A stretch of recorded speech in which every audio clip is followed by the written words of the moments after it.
Hey, long time no see. Welcome back to Meshida's podcast. YY Japan. Yay! Woo! Tonight we have a special guest. He's very funny local comedian from Kenya, Africa. Ivan's MUSOKA. Yay! Po, po, po, po, po, po, po.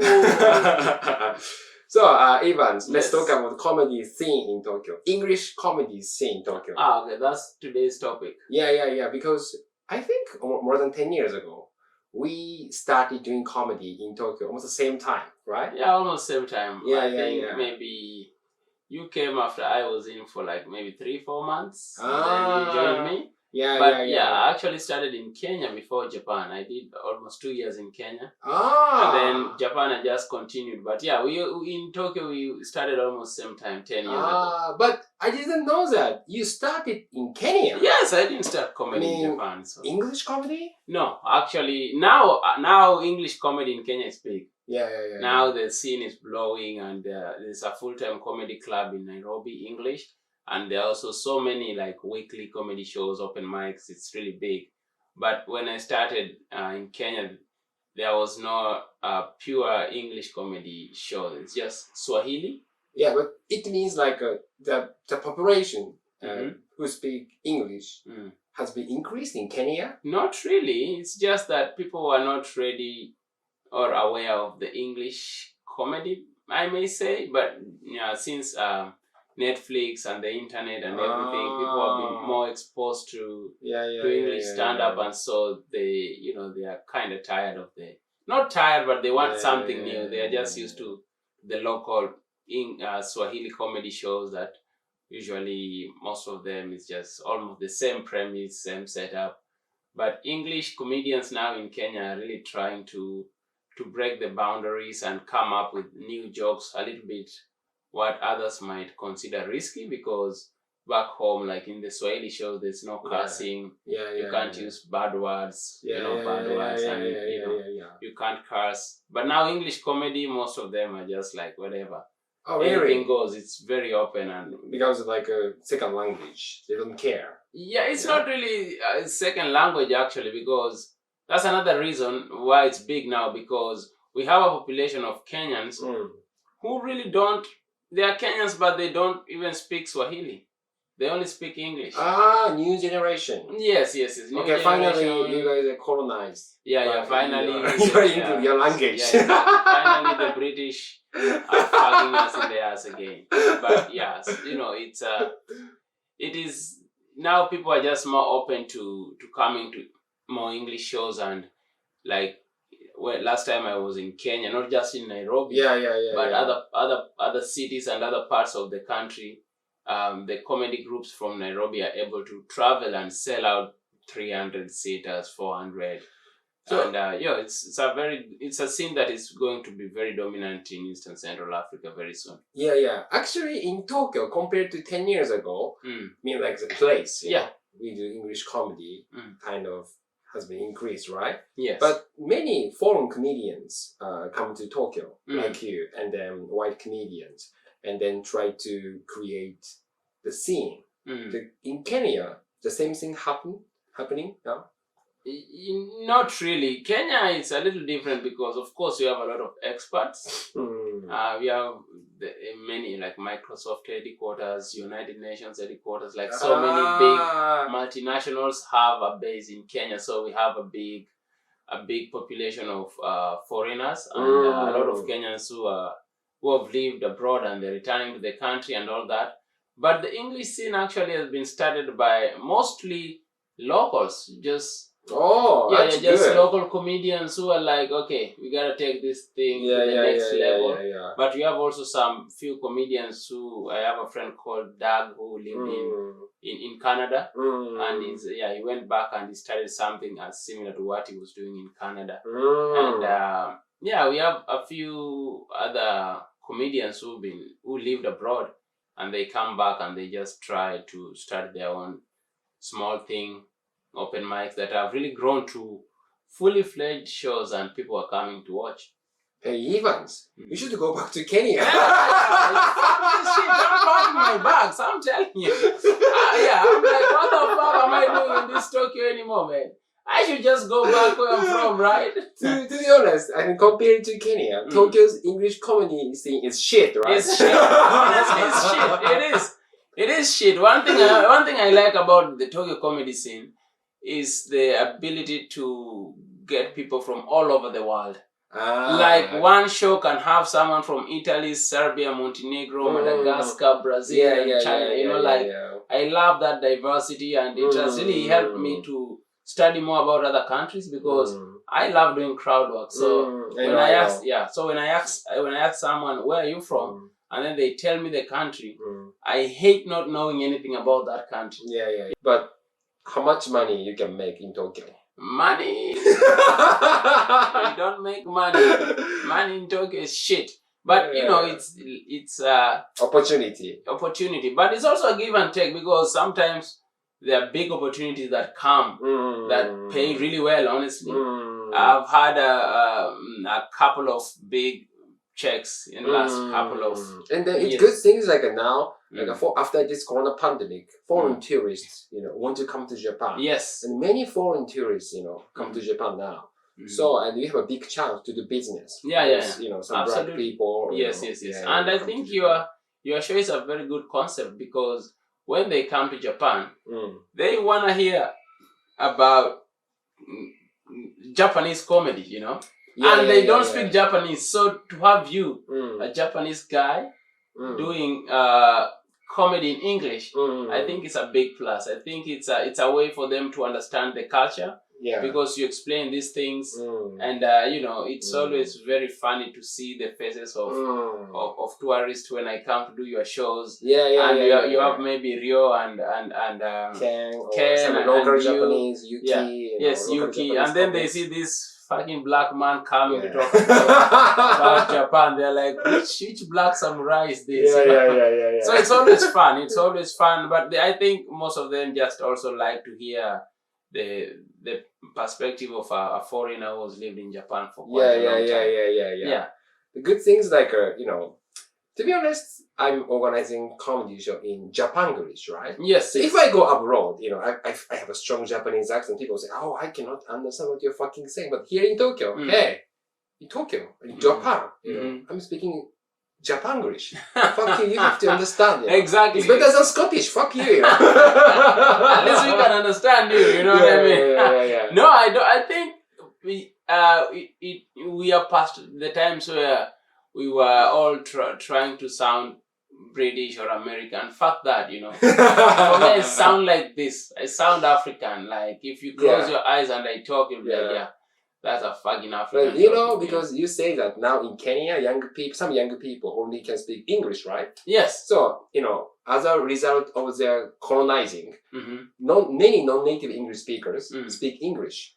And absolutely. We have a weird sound sometimes, right? Yes. But, we speak more than one language.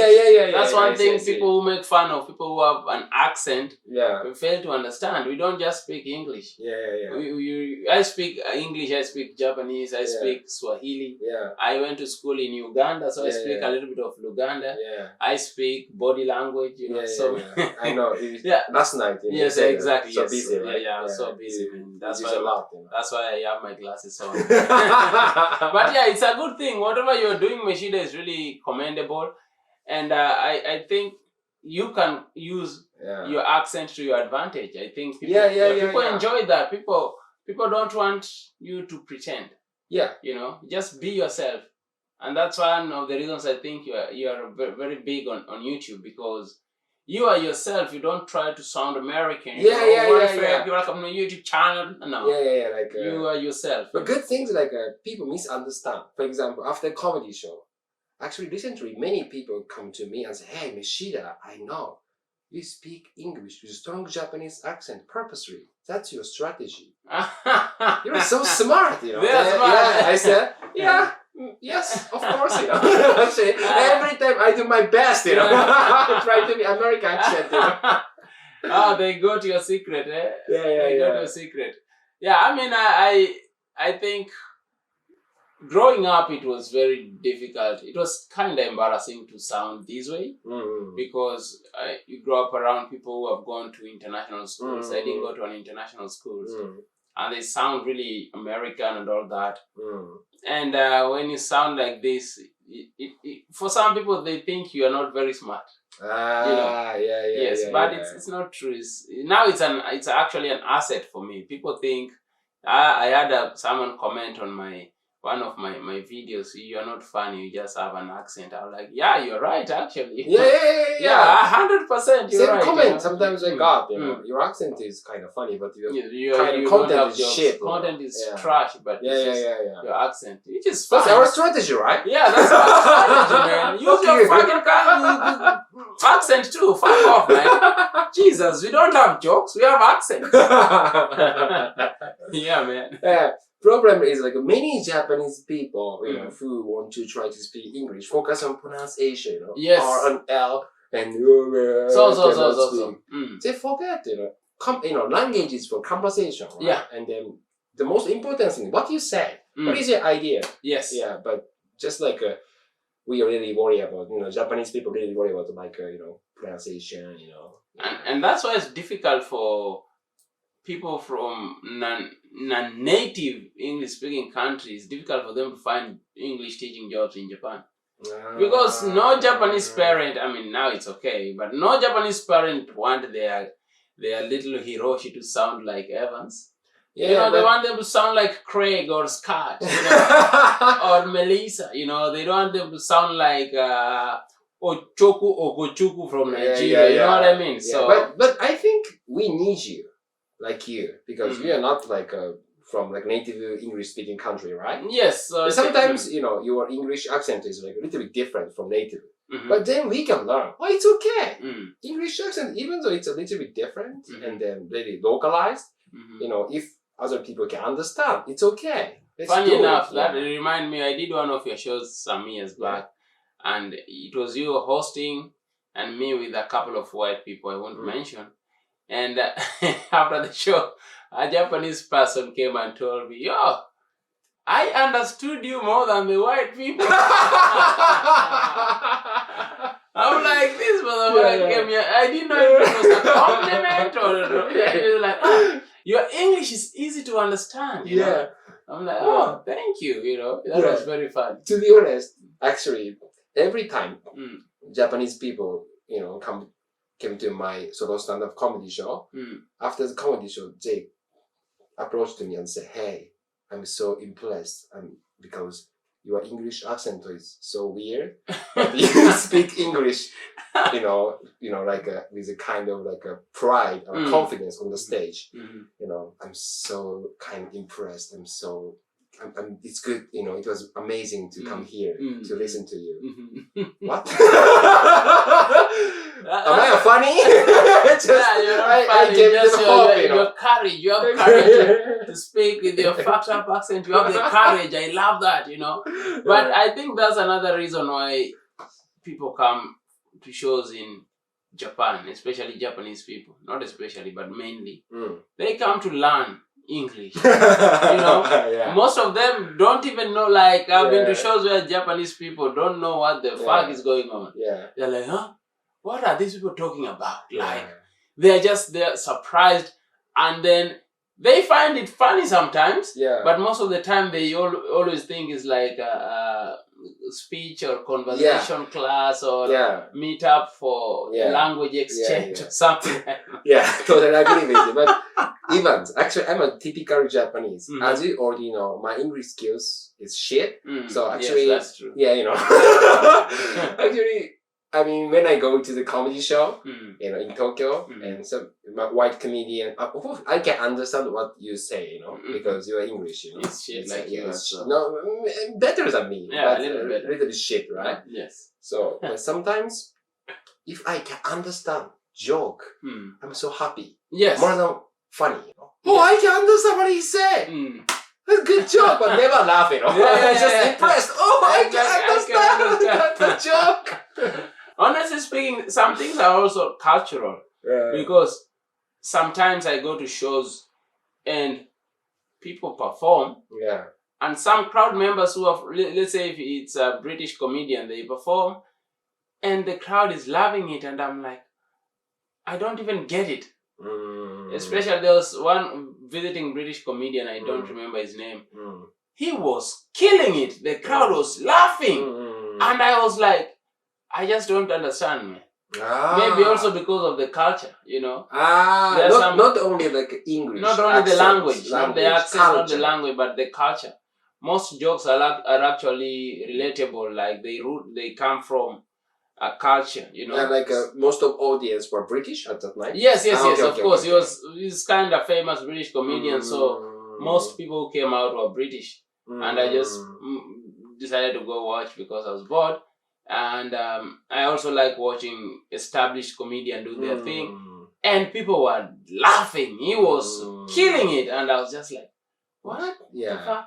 But, you know, I think he's very funny. Yes. But non-native English speaker cannot understand. Yes. You know? His market is only for native English speakers. Exactly. Only British. Exactly. Maybe American people cannot understand, I think. Yes. Yeah? Yeah, absolutely. But our English for all over the world. Yes, especially for non-native English speakers. Which is a very big number of people. So I think we are good. We are on the right path. Yeah. But the comedy scene has really grown over the last 10 years in Japan. But 10 years ago, our comedy scene is minus 100, right? Yes. Now, just 2 or 3. Which is way better because last year, I remember we used to only do like one show on Tuesday, an open mic at a kitchen somewhere. Kitchen? Yeah, kitchen. There was a place where used to I organized. Not you. Like when we met Dave, remember? Kitchen somewhere in Shibuya. Actually, 12 years ago, only one place we could perform in English, right? Exactly. Basically. Yes. It's a cafe in Shibuya. So. Yeah. And only 3 minutes. Only 3 minutes. Yeah. And there were many of us. Yeah, actually, I really appreciated him because he organized the show, right? Yes. But he was very dedicated. He's very dedicated. Yeah. Only 3 minutes, right? Remember? Yes. He just like put the button. And 3 minutes passed. He wasn't playing. Dave, the fucking dictator. I like Dave. He's my good friend. He has issues with people here, but I love him. He's a good friend of mine. I always bring him to do my shows whenever I have some. And he was very strict on time. Yeah. He didn't used to play around, you know. Yeah. But it was good. And then after that we had one main show on I think the 3rd Thursday of the month at a place called the Hobgoblin. Yes. It's like a, how can I say in English? Guerrilla show? In Japanese we can say that because it's not a comedy show. Just like we just started, you know. Some people are just drinking there. Yes. We start comedy now. So, yes. That's a kind of comedy, paid comedy show. No, not paid. Just like it's just a pub. People are drinking, and then we put a banner in front of the bar. Yeah. And like, hey, we have a comedy show, hey! And so people will be talking and drinking, and they don't care. Everybody's just doing their shit. Yeah. And some people are like, finish fast. I want to watch the game or whatever. Because it was a British pub, and it has like screens for showing games and all that. But I think 10 years ago, that was the best place. Yes, number one place. Yes. So, and then Dave, the organizer, picked up comedians. Yes. So, if you were chosen, you mean like you were the top comedian? So, yeah. If you were chosen from the open mic, now you could do the Hobgoblin, right? Yeah. I remember one time, I mean, he put me opening act. And then, I was so excited. I invited 2 female friends. They're so beautiful. And then, okay, I will show you, my skills, English comedy. Yeah. Then, when I'm on the stage, I forgot my script. And then 30 seconds, I panicked. It's true. And then I just start singing.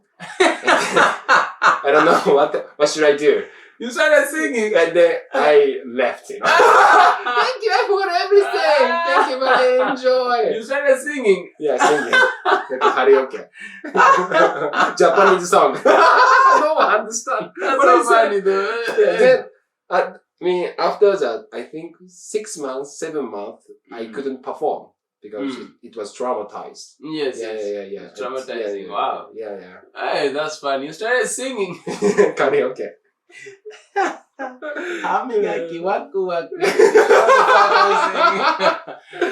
elementary school song. Yeah. Oh, that's funny, man. Yeah. No, I remember this.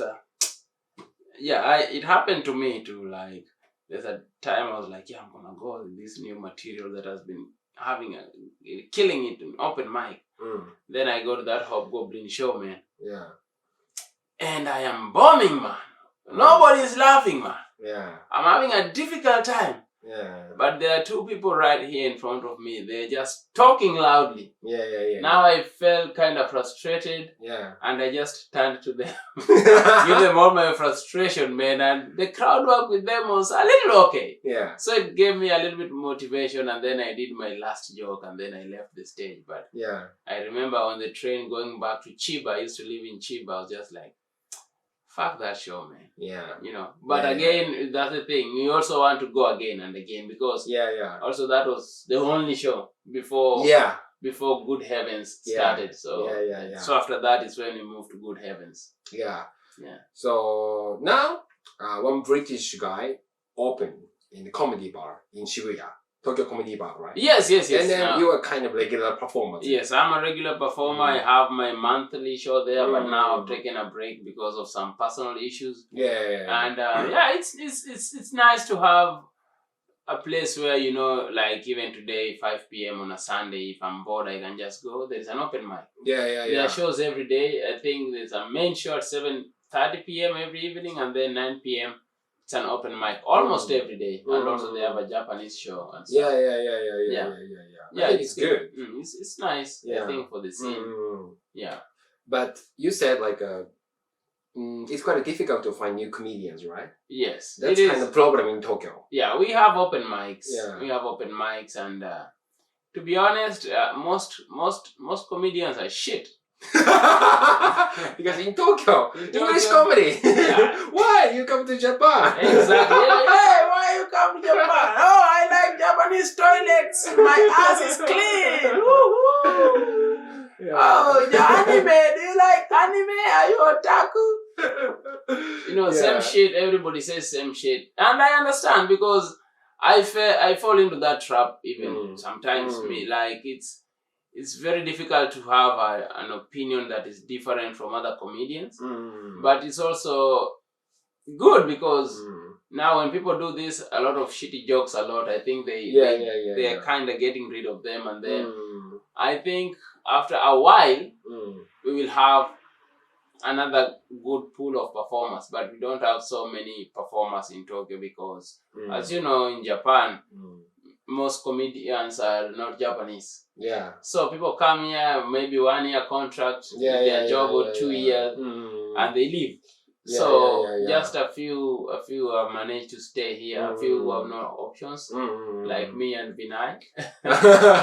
So we are just here. You know what I mean? And I think if you're watching this or listening, go to the open mics, come to Meshida's shows, and you know, I think comedy in Tokyo can be big. Yeah.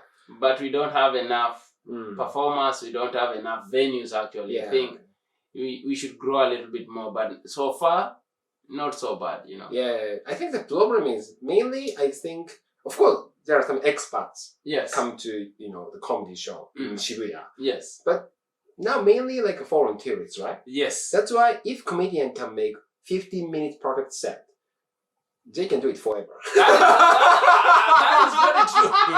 That is 100% true, because even me, I took a break for like 3-4 months, and then I just got back performing like a month ago, 3 weeks ago. And I've just been doing my old material, because you plan something new and then you go there and then you look around, you're like, oh, all tourists. I do my own jokes, you know, and then it's because you know this will definitely be fun.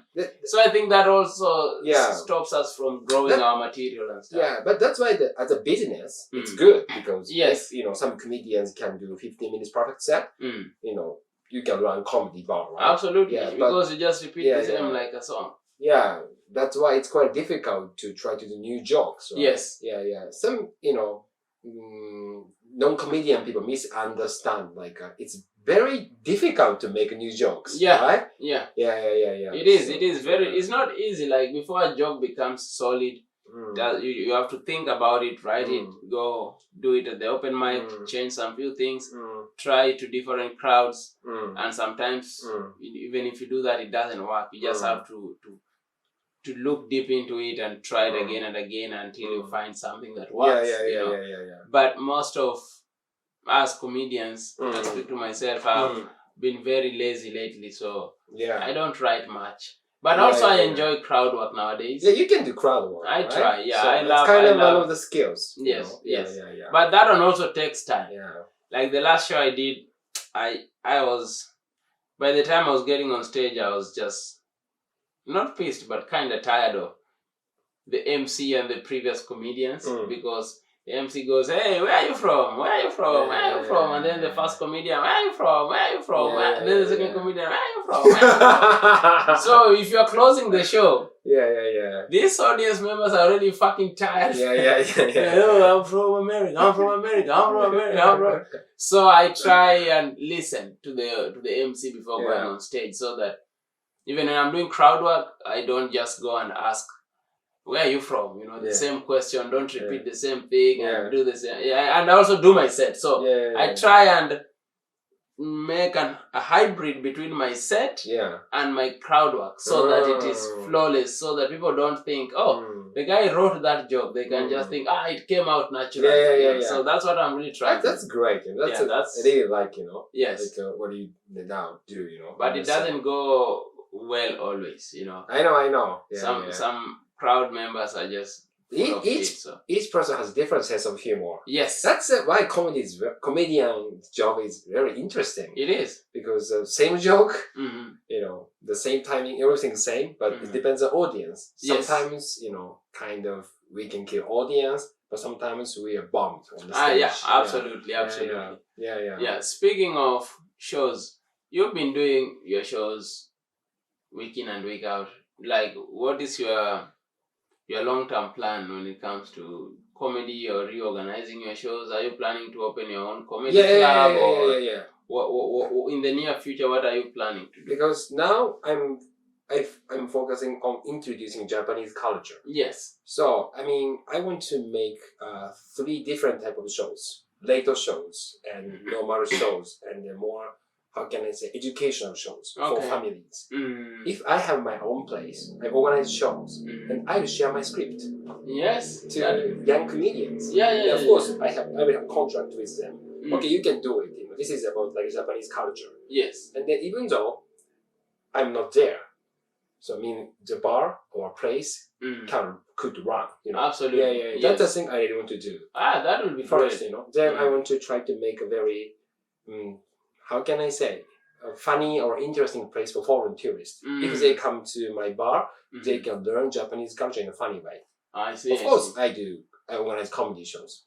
But in Shibuya there are many good comedians, but it's very difficult to kind of find new comedians and then create new jokes. Yes. But in my case, I love writing, and I already upload many jokes, or how can I say, made a video about kind of Japanese hidden culture, our tradition, our sexual things. I have many jokes or materials on my YouTube. So I just pick up the funny part and then try to make a script. And I see. I can share it. Oh, okay. But of course, comedy is not easy. They need a training.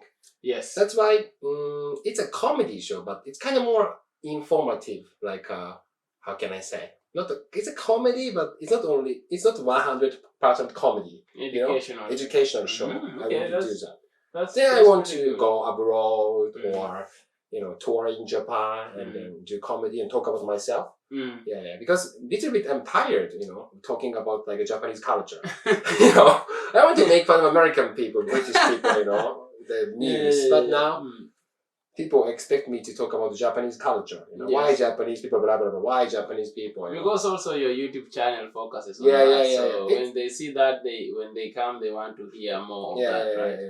It's very fun, but because when I was in the UK, I stayed in the UK. It was very fun to make fun of British culture, British people, using my Japanese perspective. You know, so I really want to do that.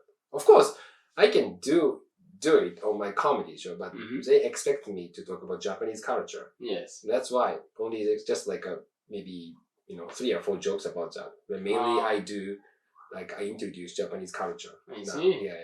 That's great, man. That's great. But I think the consistency you put in over the years is very important, and it has really helped you write a lot, because nowadays you always do like a show even for 2 hours by yourself. Sometimes. Not 2 hours. You always 1 hour. just 1 hour. You just keep going, which is very, very commendable, Even if it's not funny, you just keep going. Yeah. Because also for you, it's good to be funny, but the priority is it's kind of too. Yeah. It's not just being funny, it's about introducing the Japanese culture too. Yeah. That's good, because sometimes, of course, like a Scandinavian, German people come to my show, non-native English speakers, only Europeans and the Scandinavians. It's very difficult, right? Yes. So I said, okay, it's not a comedy. I introduce Japanese culture, okay. It's a TED talk. Yeah.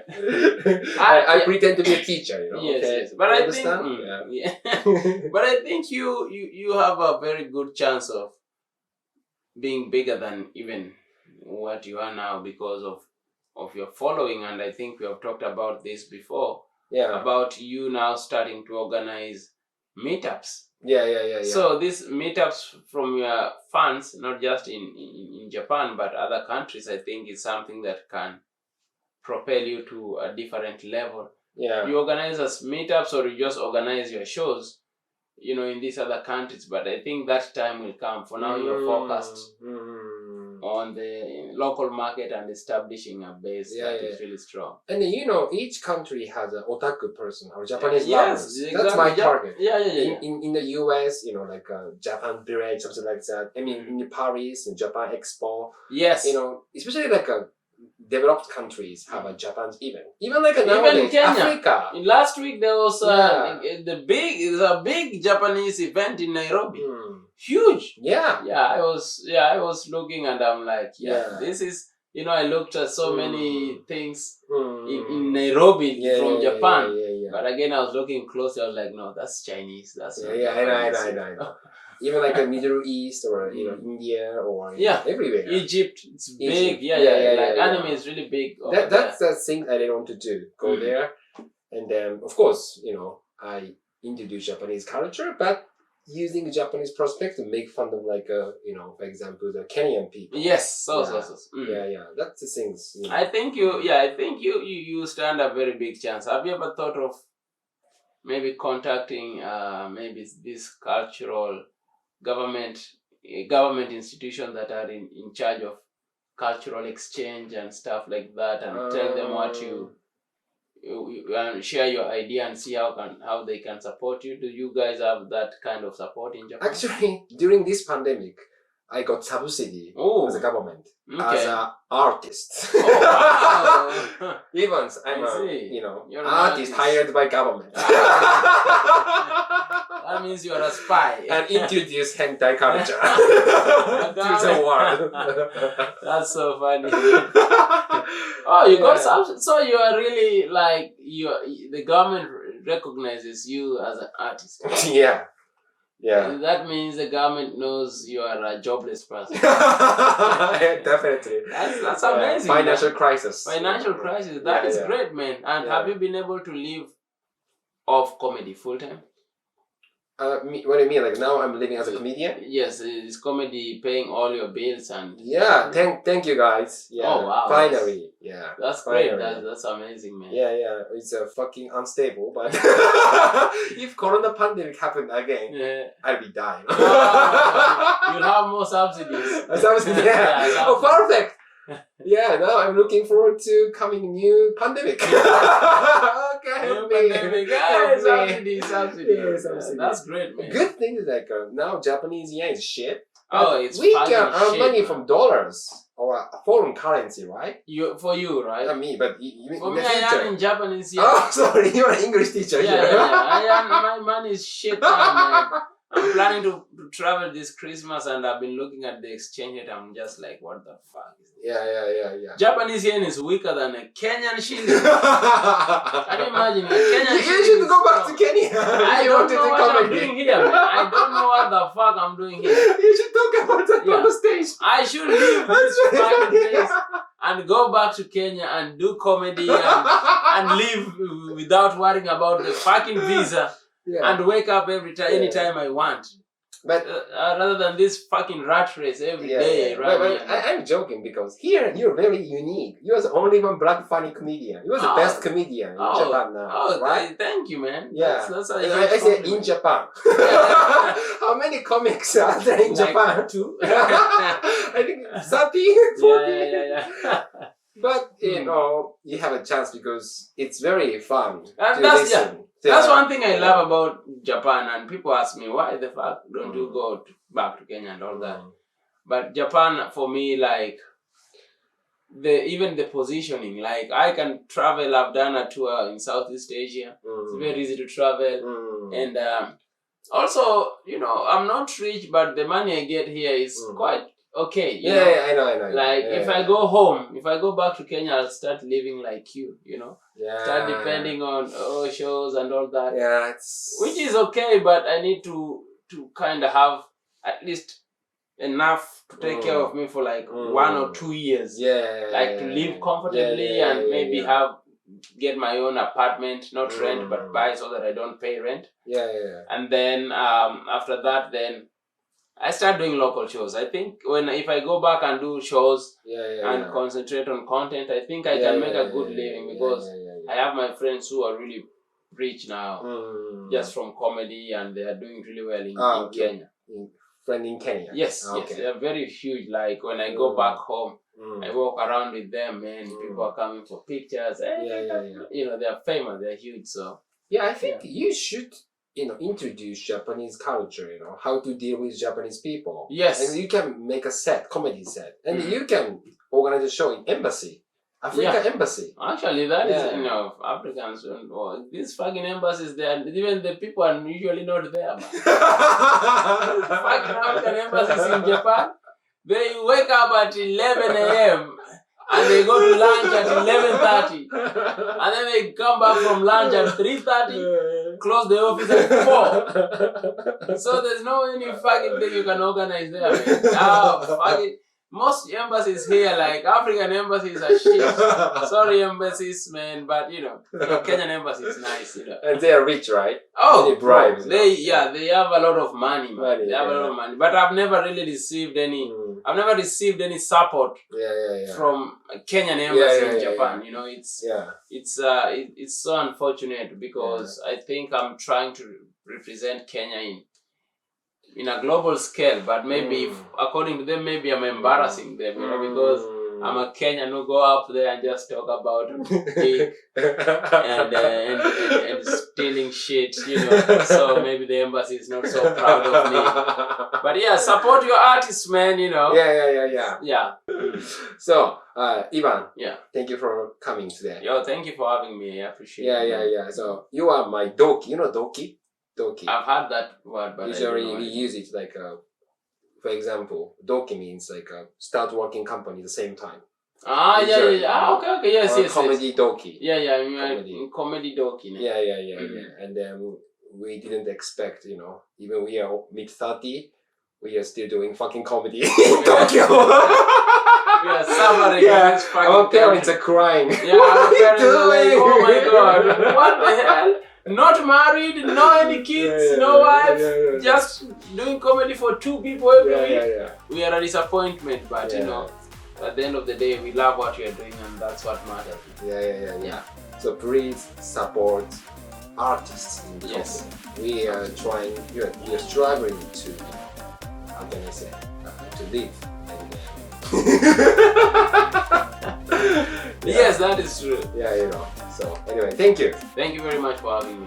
Thank you. Cheers. So see you next time. Thank you. you. Cheers.